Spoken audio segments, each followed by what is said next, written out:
जय माता दी, मैं आपका सोनू सर। तो आइए क्लास 10th का मैथ निर्देशांक ज्यामिति जो हम शॉर्ट वीडियो में आपको हम बता रहे हैं।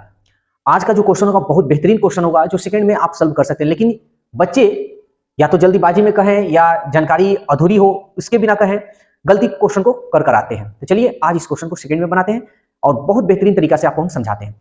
इस वीडियो के बारे में कमेंट्स में जरूर राय दीजिएगा और इस वीडियो को अपने दोस्तों में शेयर करना बिल्कुल मत भूलिएगा। चलिए क्वेश्चन देखिए, आपके स्क्रीन क्या कह रहा है? कह रहा है वाई अक्ष पर स्थिति किसी बिंदु का x का नियामक क्या होगा। यानी कहने का इसका ये मतलब है ना कि y अक्ष पर आपका रेखा हो, यानी y अक्ष ये हो गया, चाहे यहां हो चाहे यहां।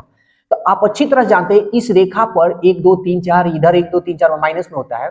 इस पे तब भी होगा एकदम लाइन सीधा तब भी होगा जब x का मान 0 होगा, यानी कुछ नहीं होगा, y का कुछ ना कुछ मान होगा। तो सवाल कर रहा है कि x का नियामक क्या होगा। तो x का नियामक क्या होना चाहिए? 0 होनी चाहिए, जो आपका ऑप्शन सी है। क्वेश्चन नंबर 2 देखते हैं। यह कह रहा है कि x अक्ष पर किसी स्थिति, यानी अब x अक्ष पर, तो इस पे अगर कोई रेखा हो तो इसका मतलब इस पे सीधी रेखा तब भी होगा जब y का मान 0 होगा। जब y का मान 0 होगा ना तब भी x अक्ष पर सीधी रेखा खींची जा सकती है। जैसे मान लीजिए 0 3 है, तब भी ना 0 का मान यहाँ हो गया, 3 जो है यहाँ पे होगा ना, इसे आप खींचेगा तब भी ना y अक्ष पर होगा। और x अक्ष का जैसे मान लीजिए कि 3 0 हो तो x का मान अगर 3 होगा, y का मान 0 होगा तो 0 तो यहाँ हो गया, तब भी ना ये 3 होगा। समझ में आ रहा है? कमेंट्स में राय जरूर दीजिएगा कि हमारे समझाने से क्या आप सेटिस्फाइड हैं या नहीं। चलिए, तो अब कह रहा है कि y का नियामक क्या होगा। तो y का नियामक कह रहा है कि x अक्ष पर किसी बिंदु का स्थिति, तो y का नियामक, तो y का मान क्या होना चाहिए? 0 होना चाहिए, जो आपका ऑप्शन सॉरी ये वाला इसका था।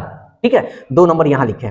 तब कह रहा है कि x अक्ष पर किसी बिंदु का स्थिति है तो y का मान क्या होना चाहिए? तो y का मान क्या होना चाहिए? यानी y का मान 0 होना चाहिए। ठीक है, यही वाला है, शायद इसी को डबल लिख दिया, खैर कोई बात नहीं, आप लोग समझ लीजिएगा इस वीडियो में।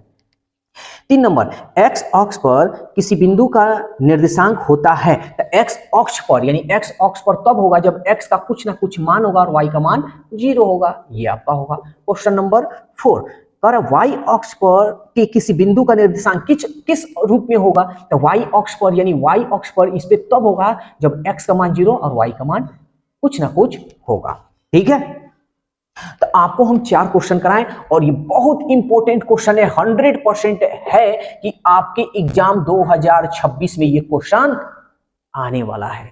तो इस वीडियो के बारे में राय जरूर दीजिएगा और आपको कोई क्वेश्चन पूछनी हो तो मेरे स्क्रीन पे जो नंबर दे रहा है उस पे अपना क्वेश्चन का फोटो खींचकर व्हाट्सएप कीजिए और 24 घंटा के अंदर आंसर पाइए। तो आज के लिए इतना ही रहने देते हैं। अगर मेरे इस चैनल पर नए हैं तो सब्सक्राइब, पुराने हैं तो लाइक करना बिल्कुल मत भूलिएगा।